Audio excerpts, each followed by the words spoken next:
Pernah nggak kamu lagi nyantai, niatnya cuma mau istirahat sambil scrolling sebentar, tapi ujung-ujungnya malah overthinking? Kamu ngelihat ada orang yang jauh lebih sukses, menangin berbagai macam perlombaan, masuk ke universitas bergengsi, atau sudah punya banyak uang di usia muda. Sementara kamu mungkin masih sibuk cari kerja, nggak tahu mau ngapain, atau lagi bingung mikirin sertifikat lomba main game ini boleh dimasukin ke CV atau enggak. Aku paham banget. Perasaan kayak ketinggalan, hidup jalan di tempat, atau mikirin kenapa semua orang seolah lebih hebat dari kita itu menyesakkan dada, dan itu sangat wajar. Tapi kalau boleh jujur, kemungkinan besarnya mereka itu nggak lebih hebat dari kamu, tapi otakmu lah yang mendesainnya agar terlihat seperti itu. Nah, di video kali ini, kita akan membahas kenapa orang lain seolah terlihat lebih baik, lebih hebat, atau lebih pintar darimu. Tapi layaknya video edutektif pada umumnya, kita akan membahas masalah ini secara sistematis dan terstruktur. Kita akan mulai dari argumentasi soal kenapa ini bisa terjadi, memahami harga dari proses kesuksesan itu sendiri, sampai dengan memberikan solusi berupa metode upgrade diri yang baru aku temui, yaitu sebuah aplikasi belajar dan membaca yang dapat membantumu mengembangkan diri dengan cara yang sederhana dan gampang dilakukan.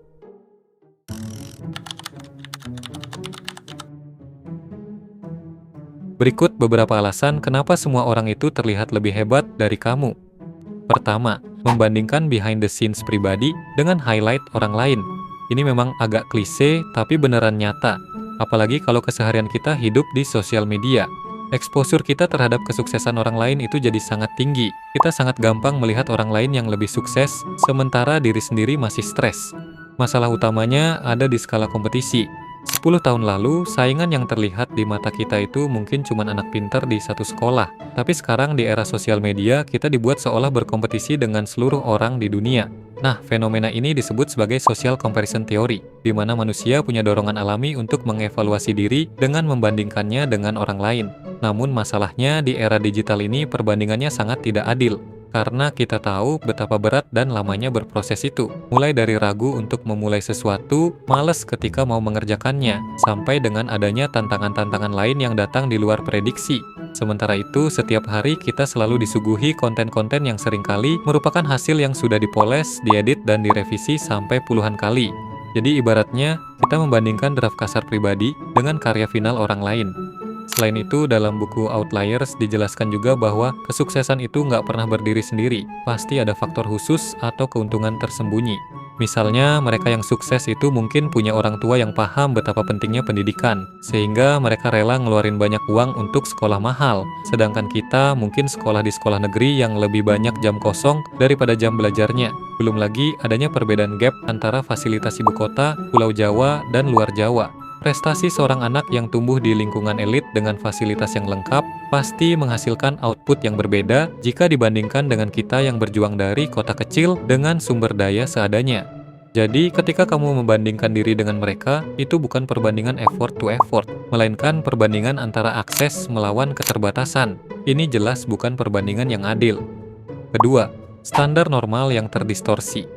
Sosial media umumnya hanya memberi panggung kepada mereka yang sudah berhasil atau yang paling keras bersuara. Kita hanya melihat satu orang yang sukses, tapi melupakan jutaan orang lainnya yang gagal. Padahal di luar sana banyak orang yang mengalami kesulitan, kegagalan, atau mereka yang diam aja.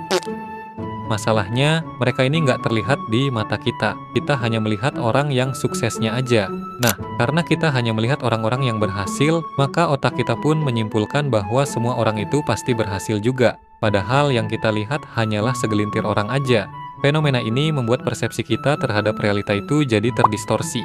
Kita merasa bahwa kesuksesan adalah standar yang umum, sementara kegagalan adalah anomali. Akibatnya, standar normal di kepala kita melambung terlalu tinggi. Dan yang lebih parahnya lagi, kita sering menggabungkan kelebihan banyak orang menjadi satu sosok di kepala. Kamu melihat ada si A yang jago banget mencari uang, si B yang bahasa Inggrisnya lancar, dan si C yang badannya bagus karena rutin olahraga. Otakmu lalu merangkum itu semua dan membandingkan satu dirimu dengan gabungan dari kehebatan mereka. Jadi jelas saja kalau kamu akan selalu kalah karena kamu sedang melawan manusia fiktif yang sempurna. Ketiga, efek Dunning-Kruger.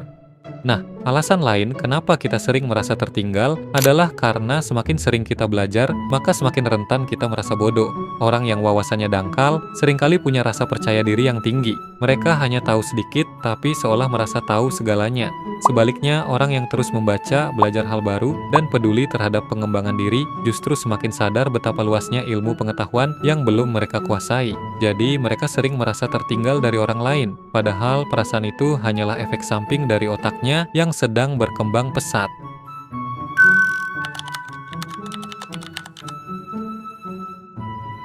Oke bang, tapi aku beneran ngelihat orang yang berjuang dari nol lalu berhasil dan aku iri. Nah, kebanyakan dari kita itu pengen suksesnya doang. Kita bahkan nggak tahu berapa harga yang harus dibayar untuk sebuah kesuksesan. Ketika kamu melihat ada orang yang benar-benar hebat, kamu mungkin hanya fokus di bagian enaknya doang. Mungkin kamu ngelihat betapa enaknya dia menjalani hidup, mudahnya mencari peluang, atau gampangnya menemukan koneksi. Namun, kamu nggak ngelihat proses sebelum masa enaknya itu. Mungkin setiap malam dia rela kurang tidur karena terus-terusan belajar, sementara kamu masih sibuk main game online. Nah, rahasia dari orang-orang yang sangat hebat tersebut berasal dari konsistensi mereka untuk melakukan hal-hal yang membosankan, bahkan di saat nggak ada orang yang melihat. Belajar seharian itu membosankan, baca buku itu membosankan, dengerin podcast berjam-jam itu juga membosankan. Kesuksesan mereka hari ini seringkali merupakan akumulasi dari rutinitas sepele yang mereka lakukan bertahun-tahun. Jadi pertanyaannya, apakah kamu mau hidup seperti itu? Kalau nggak mau, ya nggak apa-apa. Karena memang nggak semua orang harus jadi top 1% di dunia. Namun, kalau kamu memang pengen kesuksesan itu, kamu harus jujur sama diri sendiri dan mulai mempersiapkan diri.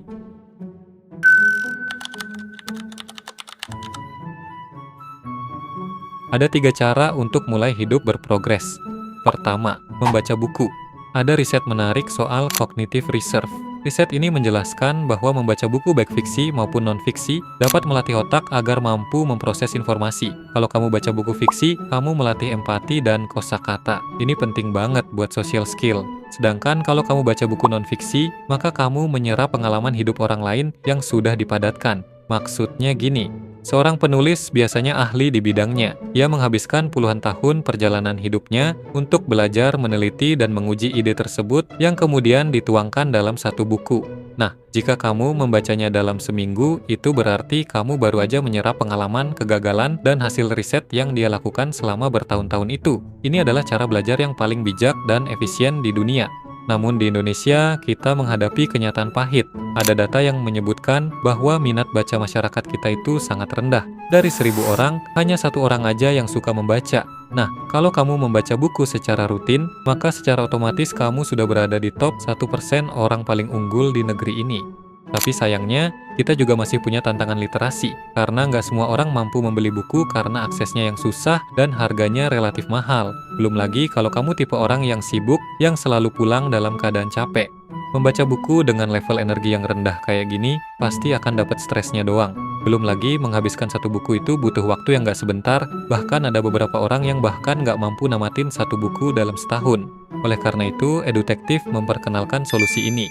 Leap Ahead merupakan aplikasi microlearning yang memungkinkanmu untuk membaca atau mendengarkan ide-ide utama dari buku-buku bestseller dunia. Leap Ahead ini benar-benar mendefinisikan ulang cara kita membaca, karena dalam waktu 15 menit aja, kamu sudah bisa mendapatkan inti dari sebuah buku tanpa banyak basa-basi. Di dunia yang serba sibuk kayak sekarang, banyak dari kita yang nggak punya waktu buat duduk lama sambil membaca buku. Tapi dengan adanya Leap Ahead ini, kamu masih tetap bisa belajar dan upgrade diri, entah itu pas lagi di perjalanan, olahraga, atau pas lagi nyantai. Nah, fokus utama aplikasi ini ada di personal growth. Kamu bisa nentuin target belajarmu sendiri, entah itu mau belajar soal produktivitas, pengembangan diri, kepemimpinan, atau borong semuanya sekalian.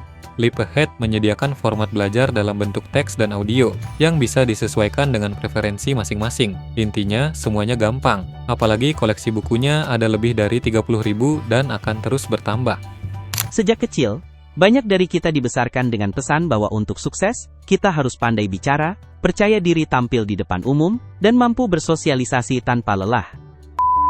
Dari segi tampilan, aplikasi ini didesain sangat simpel dan intuitif. Jadi, kamu nggak bakal pusing ngeliatin banyak menu yang kadang bikin ribet.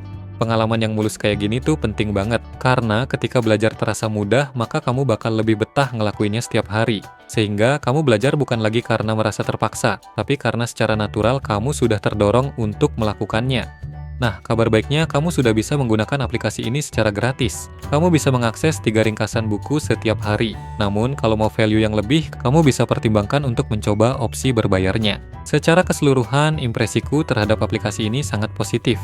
Leap Ahead adalah aplikasi pembelajaran yang fleksibel yang dirancang khusus buat kamu yang ingin terus bertumbuh, terus konsisten, dan belajar lebih efisien. Kedua, kurasi konsumsi informasi. Pikiranmu hari ini merupakan produk dari apa yang kamu tonton dan dengar selama ini. Kalau selama ini kamu sering mengonsumsi konten gosip di sosmed, maka pemikiranmu nggak bakal jauh dari situ. Tapi kalau kamu rajin mengonsumsi konten-konten edukasi yang bermanfaat, maka pemikiranmu bisa lebih luas.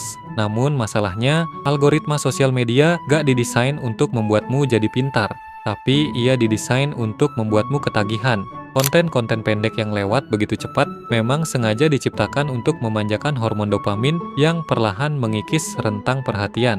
Nah, untuk membuatmu jadi lebih pinter, kamu harus berani melawan arus. Misalnya dengan mengganti kebiasaan scrolling tanpa tujuan yang biasa kamu lakukan dengan mengonsumsi konten video berdurasi panjang. Kenapa? Karena informasi yang mendalam butuh waktu untuk dicerna. Yang mana ini nggak bakal kamu dapetin dari konten pendek berdurasi belasan detik aja. Ketiga, fokus dulu sama diri sendiri. Kalau tujuan utamamu sekarang adalah masuk ke universitas impian atau kerja di perusahaan ternama, maka segala hal yang nggak mendukung tujuan itu harus dianggap sebagai gangguan. Baik itu drama organisasi, teman yang toksik, debat politik, maupun berita perang dunia, itu semua nggak relevan. Itu nggak sejalan dengan tujuanmu. Tugasmu cuma satu, yaitu mengerjakan segala aktivitas yang bisa membawamu lebih dekat ke tujuan. Terdengar ekstrim?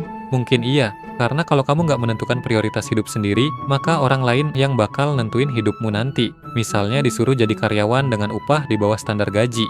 Terkadang dalam periode waktu tertentu, kita memang perlu menggunakan kacamata kuda.